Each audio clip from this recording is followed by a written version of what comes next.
সোনালি বাজ, দুরন্ত wild West, 5টি রোমহর্ষক কমিক্স। এটা জয়ঢাক থেকে বার করেছে, জয়ঢাক বইমেলায়।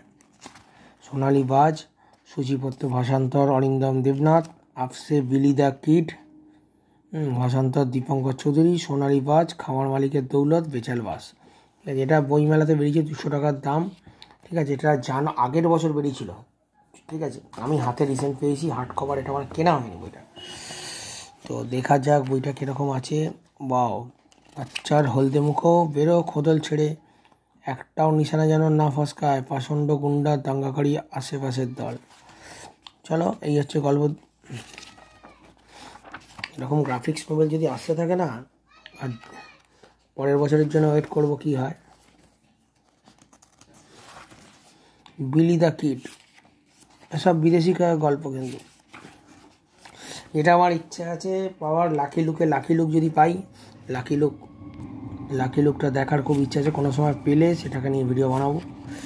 তো অনেকে আমাকে প্রশ্ন করো যে বইগুলো আপনি কী করেন। বইগুলো পড়ি, কালেকশান করি, সময় পেলে যতটা পড়ে যায় তোমাদের জন্য দেখাই যে বইগুলো এসছো। ঠিক আছে, সোনালি বাজ, এই আসল গল্পটা এখানে শুরু হচ্ছে। এটার গল্পটা কি একটু এগোই, তাহলে বুঝতে সুবিধা হবে।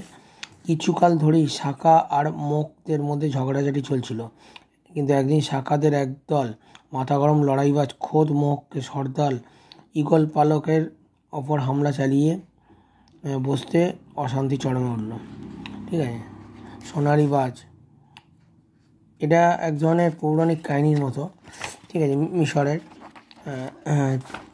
সেরকমই একটি পৌরাণিক কাহিনী, খুব ভালো গল্প। আমি ডিটেলস এখনও পড়িনি, পড়ে আমি জিনিসটা তোমাদের আরও বলবো। তাই পাতা দেখাচ্ছি, 200 টাকা দাম হতে পারে।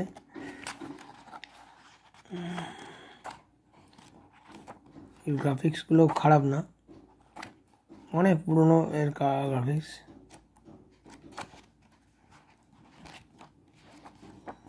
বেশ হার্ড কভার। এটা নেক্সট ইয়ারে বেরিয়েছিল। ঠিক আছে, আপাতত তোমাদেরকে বইগুলো হাতে এসছে। এটা 84 পাতা বইগুলো হাতে এসছে। তো যেগুলো এসছে তোমাদেরকে একটা একটা করে দেখাচ্ছি। ভিডিওটা ভালো লাগলে জানিও। তো দেখা হবে নেক্সট ভিডিওতে।